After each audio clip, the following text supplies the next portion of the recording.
Yes or no? Yes. हाँ बोले ना बोले थे? Yes. नहीं याद है? पिछले लेक्चर में we basically studied about how urine formation takes place. We said that urine formation takes place in 3 steps.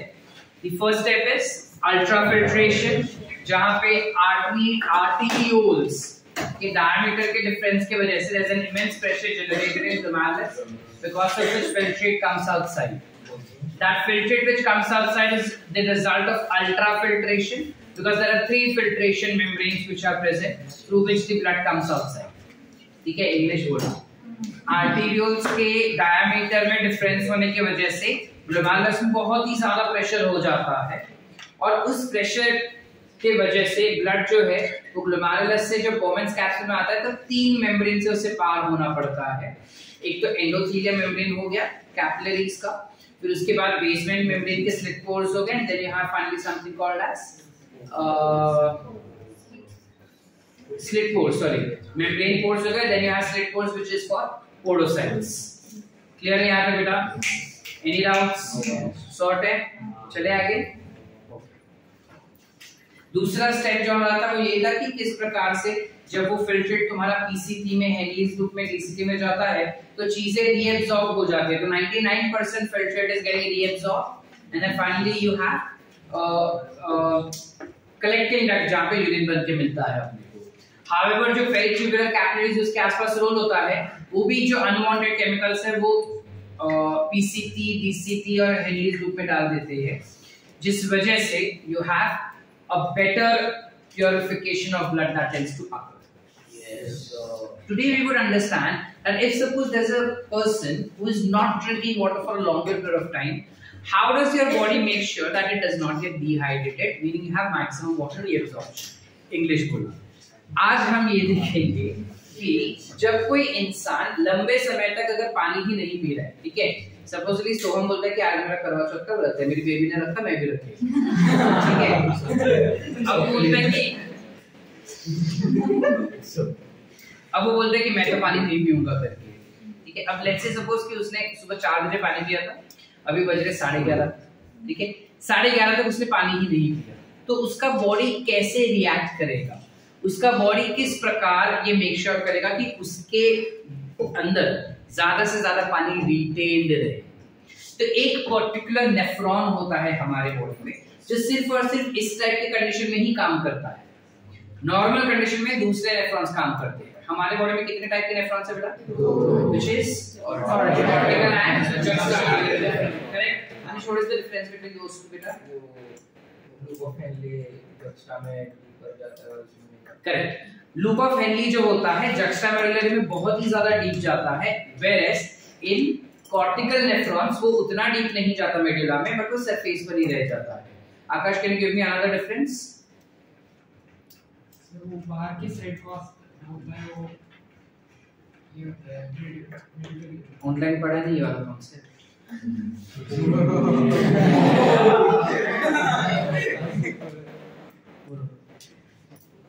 Vinayak, क्यों रिवाइज नहीं किए हम? जय, what is the other difference that we can think of cortical and juxtamedullary nephron?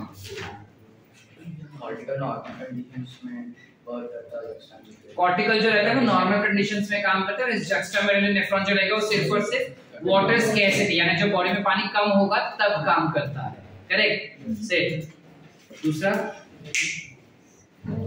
उतना ही आता है. Majority cortical है और थोड़ी मेजॉरिटी कॉर्टिकल में है और थोड़ी यदि ऑलरेडी सेड दैट. चलो ठीक है. कॉर्टिकल्स सबसे ज्यादा जो is 85%, juxta is only 3%. What else?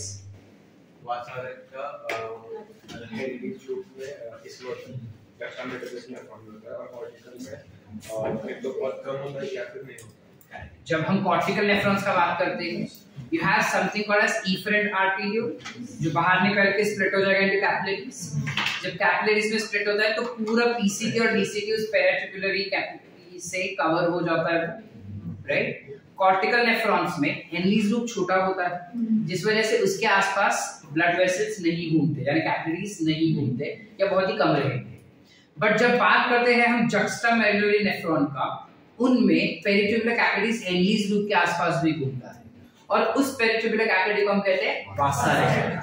तो आज हम यही पढ़ने वाले हैं कि किस प्रकार वासा रेक्टा और हेनलीज लूप यूरिन को कॉन्सेंट्रेट करने में हेल्प करता है।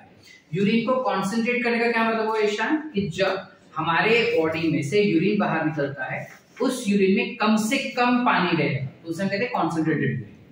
समझ पा रहे हैं? तो डाइल्यूट यूरिन क्या होगा, ज्यादा। ठीक है, मतलब एज वी सेड के सो हमने सुबह 4 से 11:30 तक पानी नहीं पिया। अब जब उसने पानी नहीं पिया तो ऑब्वियसली उसका बॉडी बोलेगा ना कि यूरिन कम बनाओ, क्योंकि यूरिन में सबसे ज्यादा पानी बॉडी से बाहर जाएगा तो बोले कि ज्यादा से ज्यादा पानी उधर से एब्जॉर्ब करो ताकि यूरिन बनेगा ही कम। समझे? तो किस प्रकार वो काम करता है, what we have to understand in today's lecture. तो सबसे पहले क्या हो जाता है, you have something called you have something called as Henle's loop.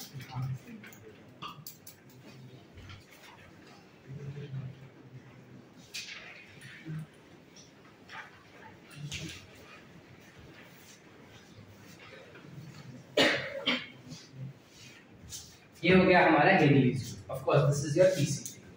ठीक है, एंड आपको पता है कि ये पूरा स्ट्रक्चर जो है ऊपर वाला is entering into the bottom and each one is entering into the middle. This is clear with us. We have understood, हम already पढ़ चुके हैं कि arteries आता है blood लेके, हमारे blood के अंदर salt और water का मिला के कुछ concentration बनता है बेटा, जिसे हम कहते हैं osmolarity। क्या कहते हैं? osmolarity। तो हमारे blood का जो osmolarity होता है that is 300 milliosmol per liter। कितना हो जाएगा? 300 milliosmol per liter। तो जब फिल्ट्रेट ग्लोमेरुलस से बाहर निकलता है और पीसीटी में आता है, हमने पिछले लेक्चर्स में लिखा है कि पीसीटी में सॉल्यूशन इज आइसोटोनिक, रिमेंबर? तो it is isotonic to what? It is isotonic to blood. मतलब इस फिल्ट्रेट का जो ऑस्मोलैरिटी है और ब्लड का जो ऑस्मोलैरिटी है वो दोनों सेम। तो इसका इधर कितना ऑस्मोलैरिटी हुआ? 300 मिलीऑस्मोल पर लीटर। अब जैसे जैसे ये फिल्ट्रेट नीचे जाएगा उसमें से पानी निकलते जा रहा है, पानी निकलते जाएगा तो कॉन्सेंट्रेशन बढ़ेगा या कम होगा? बढ़ेगा। So from 300 it goes to somewhere around 400, then it will come to 600, 800, 1000, maximum that it can go up to is 1200। 1200 से ज्यादा कभी भी यूरिन का कॉन्सेंट्रेशन होगा नहीं। मैक्सिमम कॉन्सेंट्रेशन अगर हुआ दैट इज 1200। ठीक है बेटा? और मिनिमम कितना होगा? 300। आगे क्या? Maximum is 1200, minimum is 300। यहां तक क्लियर? बिकॉज़ वाटर रिमूवल हुआ यहां से, you have removal of water because of which the concentration went on increasing। अब जब यहां से वो ऊपर जाता है तो there will be removal of salt, NaCl निकल जाएगा, salt निकलते जा रहा है तो concentration बढ़ेगा या कम होगा बेटा? कम हो जाएगा। So again it is coming back to let's say 1000, 800, 600, 400 coming back to 300। And if you notice cortical region में हमेशा 300 ही रहता है। ठीक है बेटा? DCT में भी it will remain 300 as soon as it comes down to be sure। तब क्या होता है वो हमको देखना है, बट थोड़ी देर बाद देखेंगे। यहाँ तो कॉन्सेप्ट क्लियर है एवरीवन? अब क्या होता है ध्यान से सुनो। हमारे किडनी में नेफ्रॉन्स के साथ साथ यहाँ पे बीच में खाली स्पेस दिख रहा है ना, ये खाली नहीं होता, ये पूरा सेल से भरा होता है, किडनी सेल से, जिसे हम कहते हैं इंटरस्टिशियल सेल्स। क्या कहते हैं? Interstitial cells. अब ये इंटरस्टिशियल सेल्स जो है इनके अंदर भी कुछ ऑस्मोलैरिटी होता है, and that osmolarity is in the gradient of 400, 600, 800, 1000 and 1200। इस वजह से जब लूप ऑफ हेनली अंदर अंदर जाते जाता है, जितना अंदर जाएगा उतना वो कोशिश करता है इंटरस्टिशियल सेल के कंसंट्रेशन के साथ अपने आप को मैच करता है। समझ ले क्या बोल रहा हूं? क्या बोला हमने कि जब तुम मेड्यूलरी पिरामिड्स के अंदर अंदर अगर हेनलीज लूप जाता है तो मेड्यूलरी पिरामिड्स कॉर्टेक्स से लेके अंदर तक आते आते कॉन्सेंट्रेटेड होते जाता है। मैक्सिमम कॉन्सेंट्रेशन कितना रहेगा? 1200, 1200। तो जैसे जैसे वो लूप ऑफ हेनली अंदर जाते जाता है, जो फिल्ट्रेट रहेगा लूप ऑफ हेनली के अंदर, कोशिश किया जाता है कि उनका कॉन्सेंट्रेशन इंटरस्टिशियल सेल्स के साथ मैच हो जाए, जिस वजह से you have removal of salt and water that takes place. आप क्लियर आपके मीनिंग ये जो सॉल्ट और वाटर निकला है वो इंटरस्टिशियल सेल्स के अंदर गया ना, यस और अब अगर मैं सॉल्ट निकाल दूं और इंटरस्टिशियल सेल्स में डाल दूं तो इजंट इट ऑब्वियस कि इंटरस्टिशियल सेल्स का कंसंट्रेशन और भी बढ़ जाएगा, ये तो ऑलरेडी ग्रेडियंट में है। मैं और ज्यादा सॉल्ट अगर डाल दूं वहां पे डिपॉजिट कर दूं तो और ज्यादा कंसंट्रेशन बढ़ जाएगा ना। समझ पा रहे हैं या नहीं समझ पा रहे? अभी getting it? If I have to say simply कि लेट्स से मेरे पास 10 किलो है सॉल्ट और आदित्य के पास 2 किलो सॉल्ट है, तो मैं चाहता हूं कि मेरा और आदित्य का सॉल्ट सेम हो जाए, बट आदित्य का सॉल्ट आइडियली फिक्स्ड 2 किलो ही रहना चाहिए, बट क्योंकि मेरी ये जिज्ञासा है, ये मेरी इच्छा है कि मेरा और उसका सेम कॉन्सेंट्रेशन होना चाहिए, तो ये हम दोनों एक दूसरे के साथ रह पाएंगे, नहीं तो उसको हमेशा ये लगेगा कि वो मेरे से बड़ा है, मैं नहीं चाहता वो चीज हो। थोड़ा मैं मेरे भी उसको देते जा रहा हूं तो उसका कॉन्सेंट्रेशन बढ़ गया, ये तो झूल हो गया। ऐसा ना हो इसलिए आसपास से you have vasa recta which is fluid, ये आ गया अपना vasa recta which is the blood cells और ब्लड कैपिलरीज, यस और यस। वासा रेक्टा क्या करता है बेटा, यहां से ब्लड इंटर, मतलब ये ऐसे स्प्लिट हुआ ना, ब्लड का फ्लो इस डायरेक्शन में है, तो यहां से वो फटाफट सारे NaCl ले लेता है इंटरस्टिशियल सेल से। जब उसने NaCl ले लिया तो ऑटोमेटिकली जितना कंसंट्रेशन था वापस से उतना ही मेंटेन रहा, यस और यस। अब वो लेते गया, अब क्योंकि वो यहाँ पे ले रहा है तो ऑब्वियसली इसका कंसंट्रेशन बढ़ गया ना। ब्लड का कंसंट्रेशन क्या था, वही था ना बेटा, सो अब ये 300 से बढ़ गया 400, 600, 800, 1000 एंड 1200 हो गया, यस और सॉल्ट लेते गया कंसंट्रेशन बढ़ाते गया। अब जब वो इस तरफ आ रहा है उसने नोटिस किया कि यहाँ पे तो उल्टा कॉन्सेप्ट चल रहा है, पानी बाहर निकलते गया, यानी कि यहाँ पर सेल्स के अंदर कंसंट्रेशन डिक्रीज होते जा रहा है, क्योंकि डाइल्यूट हो गया, पानी डाल दिया इसलिए। समझ पा रहे कि नहीं समझ पा रहे? जिस वजह से इजंट इट ऑब्वियस कि अब वो उसको भी न्यूट्रलाइज करना चाहता है, इसलिए जो सॉल्ट लेकर आया था अब वो उस सॉल्ट को डिपॉजिट कर रहा है वापस, यानी यहाँ से निकाल के यहाँ पे उसने डिपॉजिट कर दिया, तो कंसंट्रेशन बढ़ेगा या कम होगा? So this becomes what, 1000, 800, 600, 400 and finally it comes out as 300. Sales के साथ एक्सचेंज हो रहा है ना, yes or no? तो obviously अब blood pure हो रहा है, so it becomes what, an impure blood. So यही कैपिलरीज फ्यूज होकर वेन्यूल्स बनेगा जो आगे जाके रीनल वेन्स में मर्ज हो जाएगा। आगे क्लियर? यस। वंस मोर और अंडरस्टूड, वंस मोर और अंडरस्टूड, वंस मोर और अंडरस्टूड। सर उधर H2O का एब्जॉर्प्शन होना चाहिए था ना? नहीं, H2O एब्जॉर्ब नहीं करता क्योंकि यहाँ पे कंसंट्रेशन ऑलरेडी बढ़ चुका है, तो इंस्टेड ऑफ एब्जॉर्बिंग दैट, अगर मैं एब्जॉर्ब करूंगा तो इसका वॉल्यूम बढ़ जाएगा ब्लड का, वो नहीं करता, वो इंस्टेड सॉल्ट को ही डिपॉजिट कर देता है ताकि वापस से ग्रेडियंट जितना था उतना को उतना ही मेंटेन। ठीक बेटा? यस और नो? यहाँ तक क्लियर है? यहाँ पे कहीं पे भी हमने यूरिन कॉन्सेंट्रेट किया, मैं आंसर इज नो। यहाँ पे कहीं पे भी यूरिन कॉन्सेंट्रेट नहीं हुआ बेटा, हमने क्या किया, जो मेडुला में ग्रेडियंट बनाया है ना नेचुरली, हमने उस ग्रेडियंट को मेंटेन रखा खाली। तो vasa recta and Henle's loop do not concentrate the urine but they help in concentrating the urine। समझ पा रहे कि नहीं समझ पा रहे? मतलब पेपर में ही बना रहा हूं, मुझे आदित्य खाली हेल्प कर रहा है पेपर बनाने में, जहां पे मुझको बता रहे हैं कि सर ये टॉपिक्स इंपॉर्टेंट है तो ये क्वेश्चंस हम डाल सकते हैं। अब उसको डालना है या नहीं वो मैं देखूंगा ना, तो पेपर तो मैंने बनाया ना, उससे थोड़ी मुझे बताया कि ये क्वेश्चन डालो करके। समझ पा रहे? So when I am saying that vasa recta and Henle's loop is helping in concentrating the urine, it does not actually concentrate the urine. How is it helping to concentrate the urine? Is by maintaining the gradient।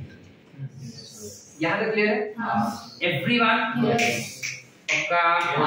चलो आगे। अब जब हम आगे चलते हैं यहाँ से, you have DCP and collecting, जिसको हमने लिखा हुआ है कि कंडीशनल रीएब्जॉर्प्शन होता है। मीनिंग जब बॉडी में एडीएच या फिर अल्डोस्टेरॉन सिक्रीट किया जाएगा, सिर्फ उसी कंडीशन में कलेक्टिंग डक्ट और डीसीपी में रीएब्जॉर्प्शन होगा। अगर वो नहीं सिक्रीट हुआ तो यहाँ पे रीएब्जॉर्प्शन होने के चांसेस नहीं है। अब क्योंकि सो हमने इतने टाइम से पानी नहीं पिया तो ऑब्वियसली ये दोनों सिक्रीट किए जाएंगे। जैसे ही ये दोनों हार्मोन्स कलेक्टिंग डक्ट पे एक्ट करता है, कलेक्टिंग डक्ट जो है it tends to secrete something called as urea. क्या सिक्रीट कर देता है बेटा? यूरिया। सिक्रीट मतलब रीएब्सॉर्ब कर देता है। रीएब्सॉर्ब करके इंटरस्टिशियल सेल्स में यूरिया डिपॉजिट कर देगा।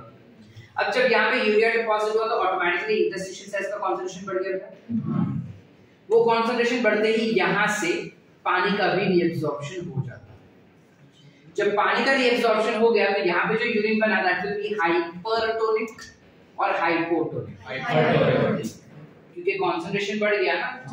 सो I have a concentrated urine which is formed now. Yes और नो? यस। वंस मोर क्या बोले हम? जब कोई इंसान लंबे समय तक पानी नहीं पीता है तो उसकी बॉडी में ये दोनों हार्मोन सिक्रीट होने के चांस है। कैसे क्या होता है थोड़ी देर बाद देखते हैं, लेकिन ये दो हार्मोन सिक्रीट होने के चांस है। जैसे ये दोनों हार्मोन सिक्रीट होगा they will act on collecting duct पे। जैसे ये एक्ट करता है, कलेक्टिंग डक्ट यूरिया जो भी उसको दिखेगा ना उसको खींच के निकालता है और इंटरस्टिशियल सेल में डिपॉजिट कर देता है। जैसे वो इंटरस्टिशियल सेल्स में डिपॉजिट कर देता है उसको इंटरस्टिशियल सेल्स का कंसंट्रेशन बढ़ जाता है, जिसको न्यूट्रलाइज करने के लिए यानी वापस से आइसोटोनिक तक लाने के लिए यू हैव वाटर रीएब्सॉर्प्शन। यहां से पानी बाहर निकला, ऑटोमेटिकली यूरिन जो है वो कंसंट्रेट हो। अब हमें पता है कि यूरिया को ज्यादा देर तक हमारे बॉडी में स्टोर नहीं कर सकते हम, तो क्या किया जाता है, इस यूरिया को वापस से डिपॉजिट कर दिया जाएगा into ascending limb of Henry's। Are we clear? Yes or no? Yes. Everyone. जैसे ही ये यूरिया यहाँ पर डिपॉजिट हो गया ascending limb of Henry में, वो यहाँ से ऊपर जाएगा, ऊपर से इधर आएगा, इधर से इधर आएगा, इधर से इधर आएगा। इधर आने के बाद वो देखेगा कि अभी भी उसने पानी पिया या नहीं पिया, तो बोलते नहीं अभी भी सोने नहीं पिया, तो 11:30 पौने 12 ही बजे है अभी तक। उसको तो रात को चांद आएगा ना भाई, तब तक उसको प्यासा रहना है, ठीक है। तो बोलते कि नहीं अभी भी उसने नहीं पिया, यानी ADH and aldosterone still getting secreted, तो फिर से यहाँ से यूरिया बाहर निकाला जाएगा, फिर वाटर का रीएब्सॉर्प्शन होगा एंड कंसंट्रेटेड यूरिन बनाया जाएगा। कुछ देर के बाद वापस यूरिया अंदर जाएगा, फिर घूमेगा पूछेगा अभी पिया क्या है, बोलते नहीं पिया, फिर से बाहर। फिर 7 बज गए, रात के चांद दिख गया उसको, उसने पानी पी लिया। अब यूरिया इधर आके पूछता है कि अभी भी एडीएच है क्या, बोलते नहीं अभी नहीं, ठीक है फिर मैं जा रहा हूं। समझे? तो who concentrated your urine? Who concentrated your urine? Who helped in concentrating the urine? Henry's loop and Vassar. Are we clear? Yes or no? Yes. Concept sort है? इस concept से ना हमको खाली इतने ही questions frame किए जाएंगे typically कि कौन help करता है, कौन actually concentrate करता है, maximum concentration of urine क्या हो सकता है। तो ब्लड के कंसंट्रेशन से 4 गुना ज्यादा वो कंसंट्रेटेड यूरिन बना सकता है हमारा बॉडी। कैसे सर? ब्लड का क्या था कंसंट्रेशन बेटा? 300। मैक्सिमम कंसंट्रेशन क्या है? तो 4 टाइम्स हो गया ना बेटा। सो ब्लड के कंसंट्रेशन से 4 टाइम्स कंसंट्रेटेड यूरिन बन सकता है, उससे ज्यादा नहीं। Are we clear? Yes. Everyone. Yes. And this concentration is always done in dash nephron, juxtamedullary nephron. Are we clear? Yes. ये जो मैकेनिज्म यहाँ पे पूरा पढ़ रहे हैं बेटा, ध्यान से देखो। यहाँ से फिल्ट्रेट नीचे जा रहा है, यहाँ से फिल्ट्रेट ऊपर जा रहा है, ऑपोजिट डायरेक्शन। यहाँ से ब्लड अंदर आ रहा है, यहाँ से ब्लड जो है वो बाहर जा रहा है। यस और नो? Opposite direction again. इनका भी ऑपोजिट है, इनका भी ऑपोजिट है, इसका भी ऑपोजिट है और इसका भी ऑपोजिट। यस और no? So maximally things are working in opposite direction. जब कोई भी चीज इस प्रकार ऑपोजिट डायरेक्शन में जाता है तो उसे हम कहते हैं काउंटर करंट। क्या कहते हैं बेटा? Counter current. So the mechanism through which we are concentrating the filtrate or concentrating the urine is called as counter current mechanism। आप क्लियर बेटा? यस। बोर्ड्स में इस पे ज्यादा क्वेश्चन नहीं आता, 1 मार्क्स के लिए या 2 मार्क्स के लिए तुमको बेसिक पूछा जाएगा। अच्छा ये चैप्टर वैसे भी बोर्ड्स में नहीं है, छोड़ो। नीट में इस पे लिमिटेड क्वेश्चंस फ्रेम किया जाता है, वो टिपिकल क्वेश्चंस है। अब तक अतरंगी अलग से घुमा फिरा के क्वेश्चंस इस कॉन्सेप्ट से पूछे नहीं गए, तो जितना एनसीईआरटी में दिया है उतना ही अगर कॉन्सेप्ट हमको समझ गए तो हमारे लिए काफी है। बट प्रॉब्लम ये है कि एनसीईआरटी में काफी कट शॉर्ट करके दिया गया है, यहाँ पे हम थोड़ा डिटेल में अच्छे से समझे कि कहां से क्या कैसे जा रहा है। I hope the concept is clear. Yes, sir. Once more or understood? Understood. Once more or understood? Understood. Once more Akash? Urea वहां से निकलता ही क्यों है, वहां पर ही जाता है? क्योंकि उसको पानी रीअब्सॉर्ब करवाना है ना, इसलिए यूरिया थोड़ी देर के लिए निकलता है। समझा? जैसे अगर मैं यहाँ पे बताऊँ कि बहुत ज्यादा क्राउड हो गया रहेगा तो मैं थोड़ी देर के लिए एसी चालू रखूंगा जब तक मुझे मीटिंग मेरा खत्म नहीं होता। जैसे मीटिंग खत्म हो जाएगा मैं एसी का टेम्परेचर वापस से गर्म कर दूंगा, बिकॉज़ लोग कम हो गए तो चिल्डिंग ज्यादा हो जाएगा। समझ पा रहा है कि नहीं समझ पा रहा है? बस सेम लॉजिक। अभी यूरिन भी कम हाँ, यूरिन भी कम बनेगा डेफिनेटली। एडीएस से direct water consumption will do that. ADS से कैसे क्या हो रहा है सब करेंगे, मुझे पता है तो पढ़ चुके हैं ये चीजें। क्लियर है? Any doubts? यहाँ तक क्लियर है बेटा? इतना लिखे हम अच्छे से एक्सप्लेन करके लिखना। एनसीईआरटी के भरोसे रहोगे तुम 2025 4th मई तक तुमको ये डाउट ही डाउट रहेगा, इसलिए अच्छे से एक्सप्लेन करके लिखना, ठीक है? तुम्हारे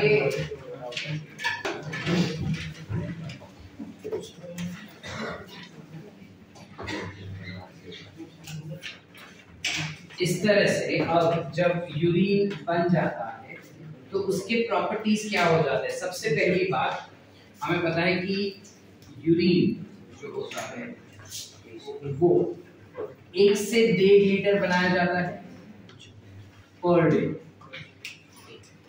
एक दिन में 1 से 1.5 लीटर का यूरिन बनाता है हमारा बॉडी, जिसमें around 25 to 30 grams of urea is secreted per day, ठीक है? इसके अलावा हमारा जो यूरिन होता है it is slightly acidic in nature.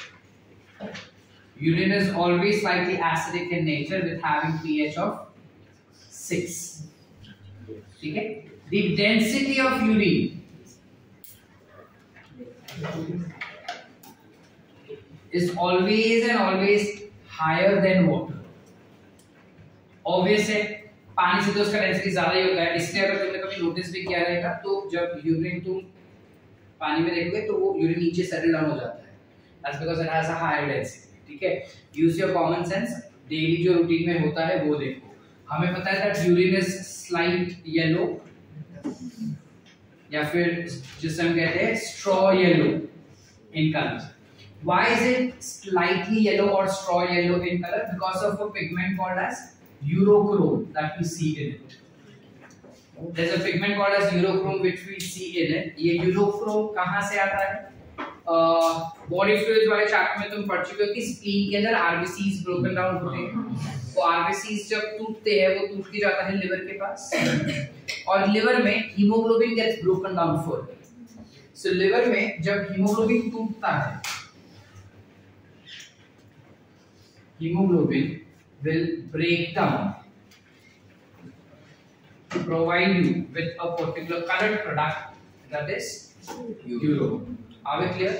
Yes or no? Yes. When we want to understand about the composition of urine, कि यूरिन के अंदर एग्जैक्टली क्या-क्या चीजें हमको मिलनी चाहिए, तो सबसे पहले तो बहुत सारे नाइट्रोजनस वेस्ट उसमें होने चाहिए, which is nothing but there has to be urea, there has to be uric acid, there has to be ammonia, there has to be creatinine, right, etc. would be there. इसके अलावा there has to be bilirubin and biliverdin. Bilirubin और biliverdin क्या है? Again it is the broken down product of hemoglobin. Hemoglobin टूट के ये colour देता है, ये भी येलो कलर देता है, ये खुद भी येलो कलर का होता है. But generally this provides its color to stools, यानी fecal matter को देता है. ठीक है? Solid waste जो हमारे होते हैं उसको जो येलो कलर आता है वो जनरली इसकी वजह से आता है. यूरिन को येलो कलर इसकी वजह से आता है. Are we clear? Yes. इसके अलावा you will have certain salts like NaCl or bicarbonate ions. You have certain ions like calcium ions, magnesium ions, etc. will also be there in. ठीक है। इसके अलावा ऑफ कोर्स बहुत सारा पानी होगा उसके, ठीक है। Almost 90% water is been seen, 90 to 95%। आप क्लियर? Yes. कभी कभार यूरिन में अनवांटेड चीजें भी चली जाती है। अनवांटेड चीजें मतलब क्या? I do not expect glucose to be present in urine, but if I have glucose present in urine, I will classify that to be as glycosuria.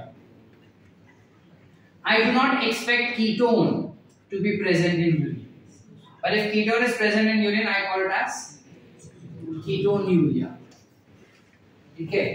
ये दोनों ही तब होता है when a person is suffering from diabetes mellitus, ठीक है। जब कोई diabetes mellitus से सफर करता है या इन्फेक्टेड रहेगा, दस्त रहेगा, तब जनरली उसके यूरिन में आपको कीटोन बॉडी या फिर ग्लूकोज बॉडी दिखाई देगा। रेहान गुड मॉर्निंग बेटा, क्लियर है यहाँ तक? इसके अलावा many times we also see blood in urine. Urine में ब्लड भी निकलता है किसी इंफेक्शियस कंडीशंस में, तो इस टाइप के यूरिन को you call it as haematuria, ठीक है। या फिर कभी-कभार हीमोग्लोबिन भी निकलता है, then I call it as haemoglobin urea. Both of this is possible during nephritis. जब नेफ्रॉन्स में इन्फ्लेमेशन हुआ रहेगा या किडनी में इन्फ्लेमेशन होता है, तब जनरली हेमाटूरिया या फिर हीमोग्लोबिन यूरिया होता है, ठीक है।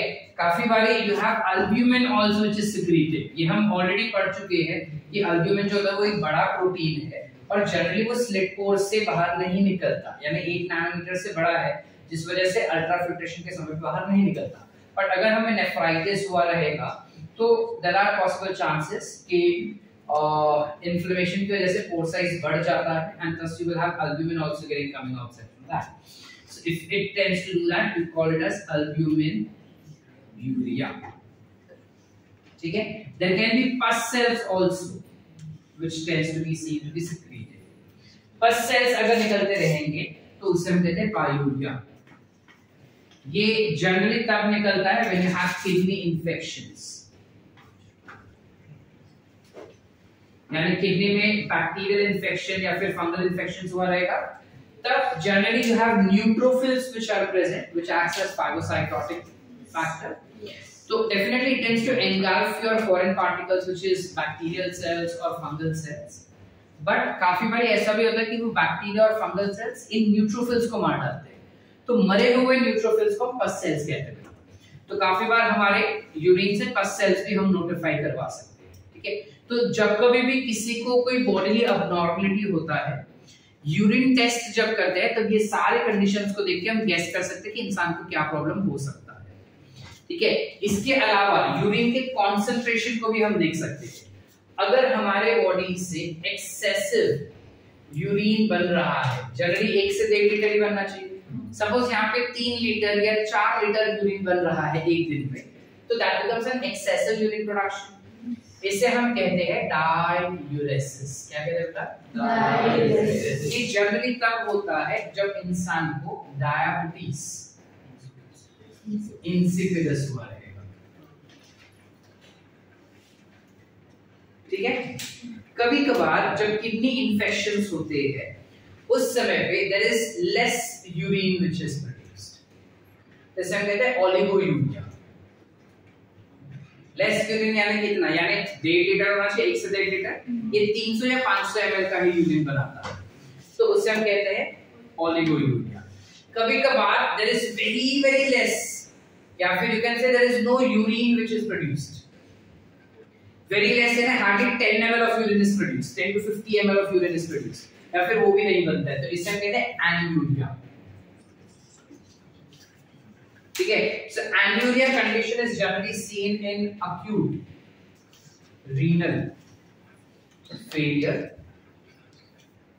whereas oliguria is seen in chronic renal failure. Are we clear up to here? Yes. Any doubts? No. Natti? इसके लिए उनकी हुई है पहले, चलो quickly write and take over.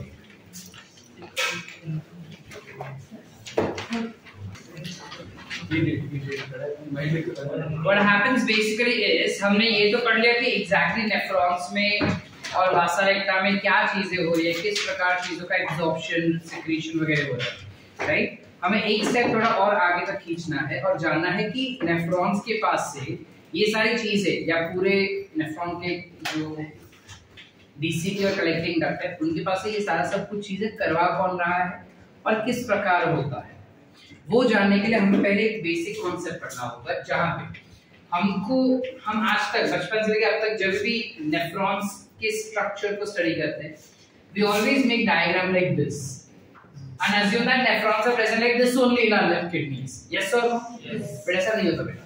Kidneys में नेफ्रॉन कुछ ऐसा होता है, this is Bowman's capsule, this is PCP, this is your Henle's loop, this is your DCT, and that's how you have your collecting duct coming.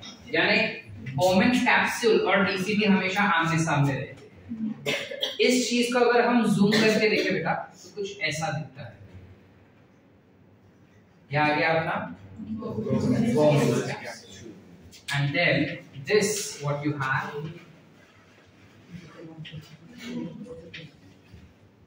becomes your glomerulus.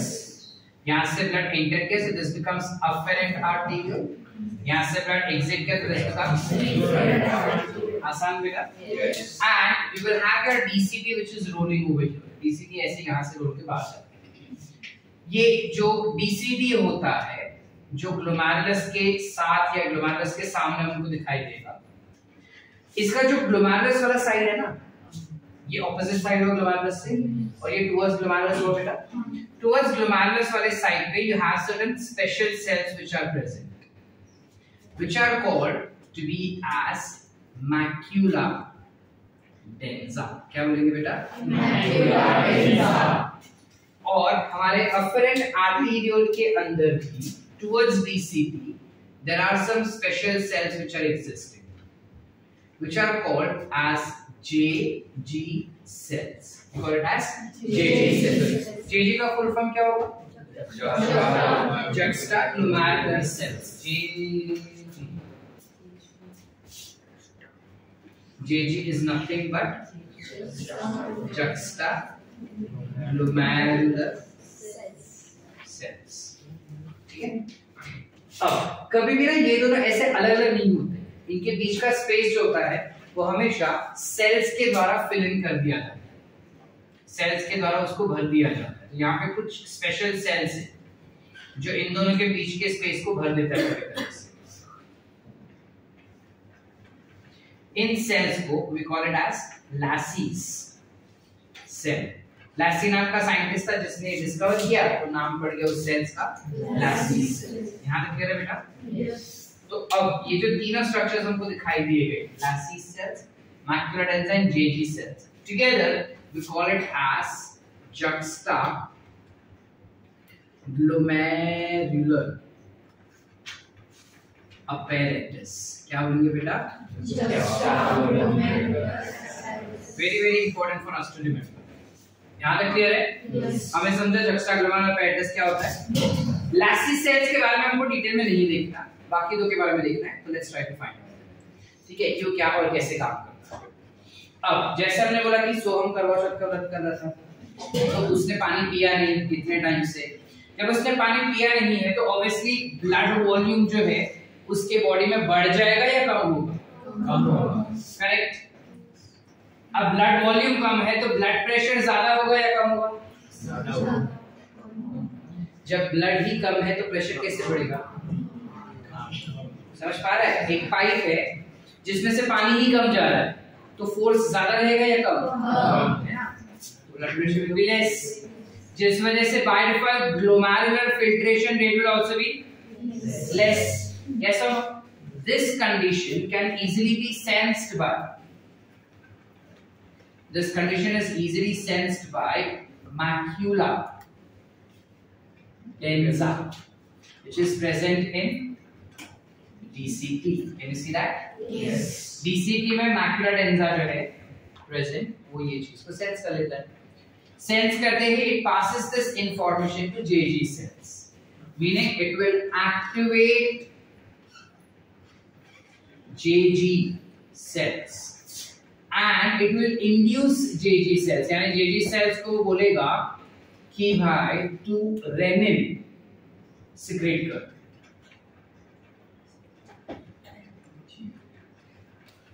to secrete a chemical called as renin, very important protein, ठीक है. It will ask you to secrete something called as renin.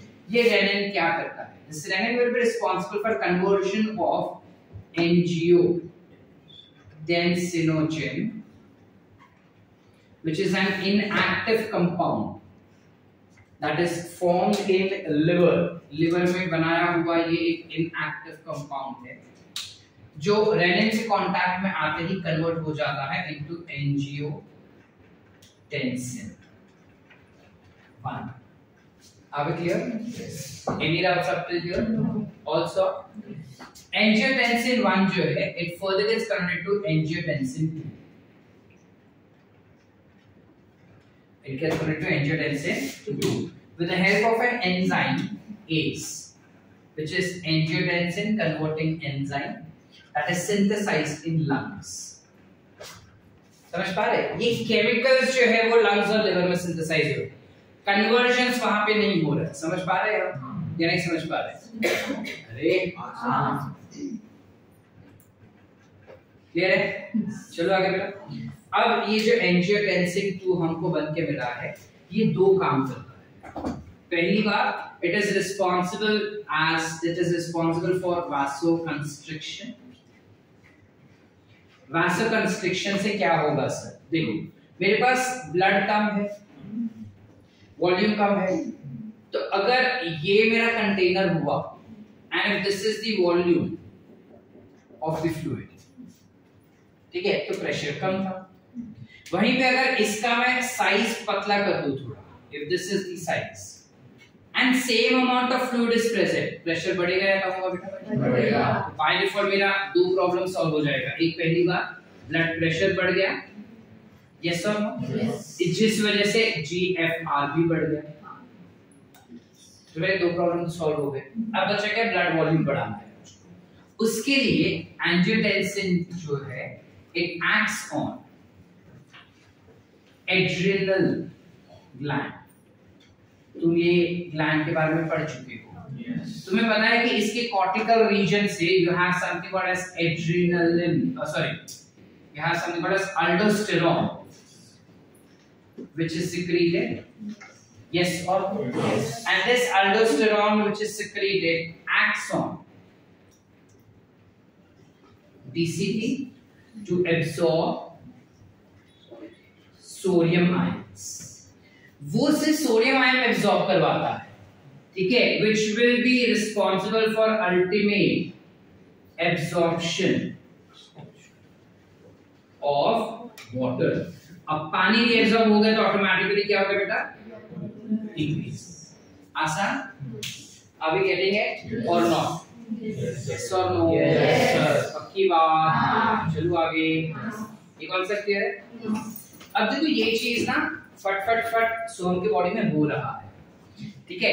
4 बजे से उसने जो पहले पानी पिया, उसके बाद पानी नहीं पिया, 8 बजे तक वगैरह समवेयर दिस इज हैपनिंग. अब इतने घंटे तक उसने पानी नहीं पिया है, बज रहे इस वक्त 1 बजे तक उस बंदे ने पानी ही नहीं पिया. इन दैट केस उसका बॉडी अब तो अल्टरनेटिव थिंग चालू कर रहा है, ठीक है, which is what? Still the volume of blood is less. अब तो शायद कुछ ज्यादा ही गिर गया, जिस वजह से ब्लड प्रेशर भी ज्यादा गिर गया. हमने काफी बार नोटिस किया रहेगा कि डिहाइड्रेशन की वजह से इंसान बेहोश होकर गिर जाता है ना, तो that is nothing but blood pressure कम हो जाता है उनका, ठीक है. एंड ऑफ कोर्स GFR तो कम हो ही गया है इस वजह से. This is basically sensed by medulla oblongata, or I would say this is sensed by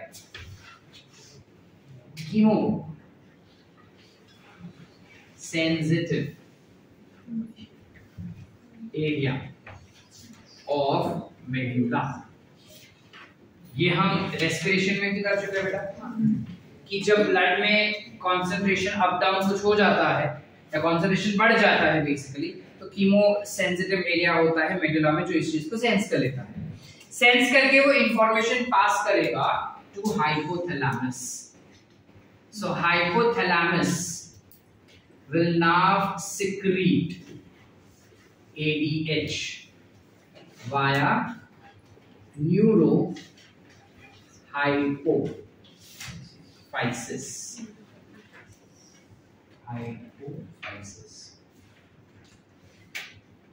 Neurohypophysis के द्वारा it will be responsible for secretion of ADH. ADH का फुल फॉर्म हम सबको आता है, एंटी डायूरेटिक हार्मोन। देखो डायूरेसिस, अभी थोड़ी देर पहले हम देखे डायूरेसिस यानी ज्यादा डाइल्यूट यूरिन प्रोड्यूस करना या ज्यादा यूरिन प्रोड्यूस करना। एंटी यानी अगेंस्ट, मीनिंग हम नहीं चाहते कि ज्यादा यूरिन प्रोड्यूस हो, हम नहीं चाहते कि डाइल्यूट यूरिन प्रोड्यूस हो। इस वजह से इस हार्मोन का भी नाम आ गया एंटी डायूरेटिक हार्मोन। आ गया बेटा, समझ पा रहे? अब एंटी डायूरेटिक हार्मोन आते ही, एडीएच हार्मोन आते ही, ये एडीएच हार्मोन जो है वो हमारे बॉडी में तीन चीजें करवाता है। There are three things that this ADH tends to do. The very first thing that ADH does is the same as that of this one, which is vasoconstriction. जब वो vasoconstriction कर रहा है, ऑटोमेटिकली क्या हो जाता है? ब्लड प्रेशर बढ़ेगा, तो GFR भी बढ़ेगा। आगे क्लियर? इसके अलावा वो हमारे बॉडी में थर्स्टी फीलिंग आता है, यानी प्यास लगना शुरू हो जाता है। जब प्यास लगेगा there will be water intake by that individual, और वाटर इनटेक होते ही blood volume will increase. But ये तो करवा चौथ का फास्ट, उसको कितना भी प्यास लगे बोल मैं पानी नहीं पिएगा। बेबी की आयु कम हो गई तो सीधा सीधे ठीक है बोलेगा मैं पानी नहीं पी रहा। अब पानी नहीं पी रहा है तो एडीएच के पास ऑल्टरनेटिव है। एडीएच क्या करता है? It will act on DCT. When it is acting on DCT, what is it doing? It will ask your DCT to absorb water directly. वो बोलेगा इनडायरेक्ट वर्जन मेरे को चाहिए ही, सीधा पानी उठाओ। It will act on DCT and collecting that you can mention over here. हाँ ये तो खाली DCT ठीक है, DCT and collecting that. And it will ask for absorption of water. पानी नहीं absorb हो तो ऑटोमेटिकली क्या हो गया बेटा? हो गए मेरे तीनों प्रॉब्लम सॉल्व? Any doubts? नक्की सॉल्व आहे कि नहीं आहे? सर आपने लास्ट लेक्चर में बोला था कि यूरिया को वो रीएब्सॉर्ब करवा रहा है एडीएच। हां सर, तो फिर यूरिया में डाले दिया, अगर डायरेक्ट एब्सॉर्प्शन होती यूरिया तो क्योंकि जब वो पानी रीएब्सॉर्ब करेगा तो कहीं ना कहीं तो उसको छोड़ना होगा ना पानी को रीएब्सॉर्ब करके।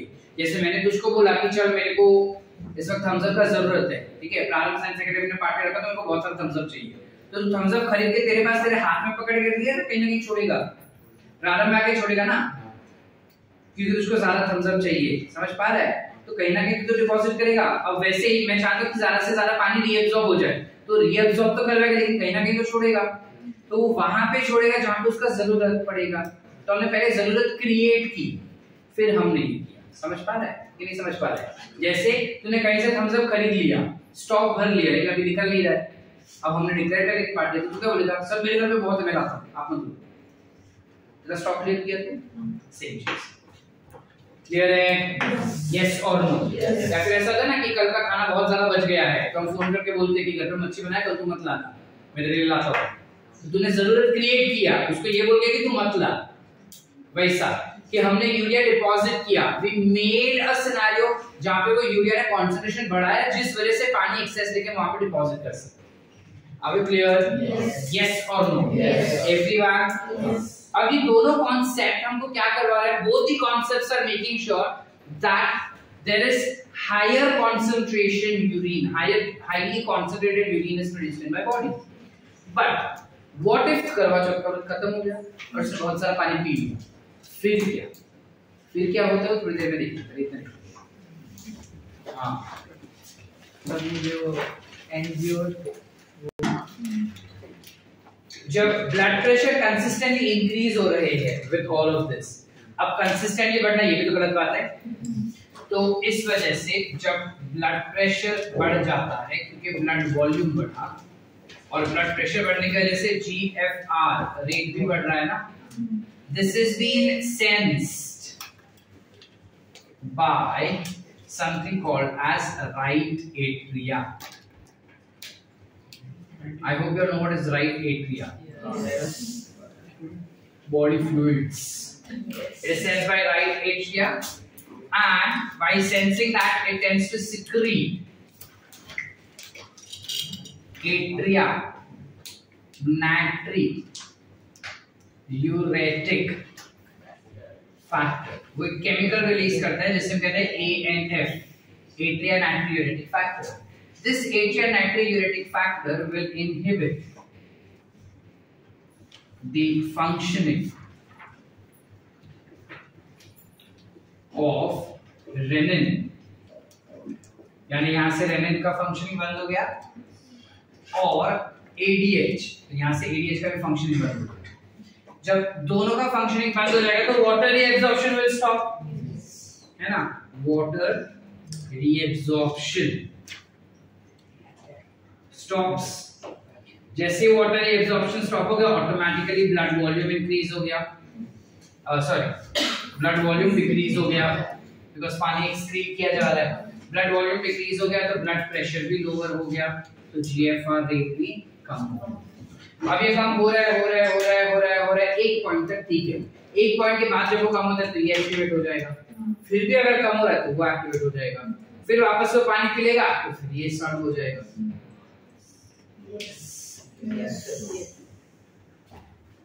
शांति, समझा? नहीं समझा? Any doubts? पक्की बात? 100%? अब इसके अलावा ना, can I get this? Yes, sir. So this is how basically regulation takes place. और ये जो फर्स्ट मैकेनिज्म हमने पढ़ा ना, इस मैकेनिज्म को रास मैकेनिज्म भी कहते हैं, रेनिन एंजियोटेंसिन अल्डोस्टेरोन सिस्टम. ठीक है?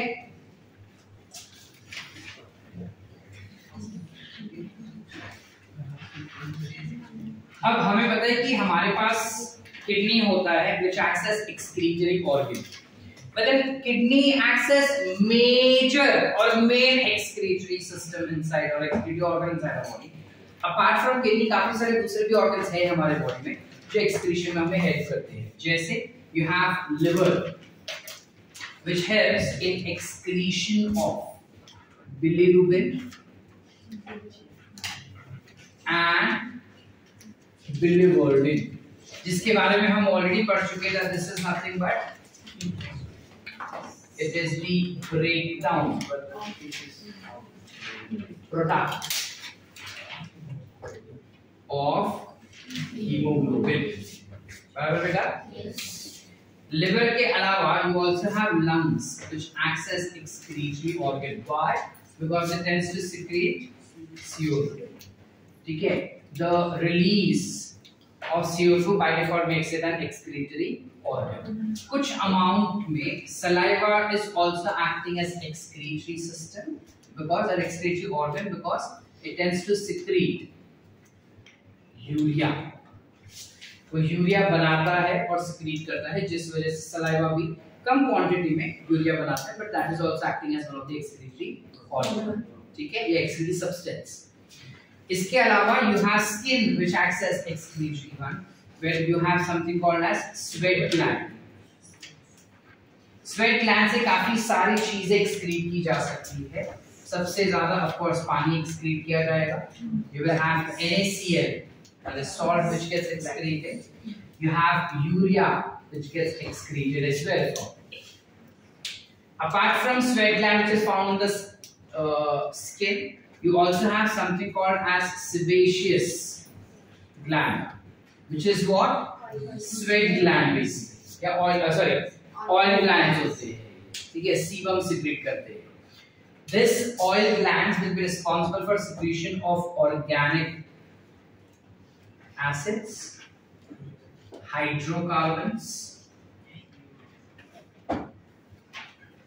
sterols, basically lipids and fats has been secreted through sebaceous gland. Are we clear up here? Yes. Yes or no? Yes. यानी किडनी वाले सिस्टम के अलावा ये सारे ऑर्गन्स भी as an other excretory organ की तरह काम कर सकते हैं.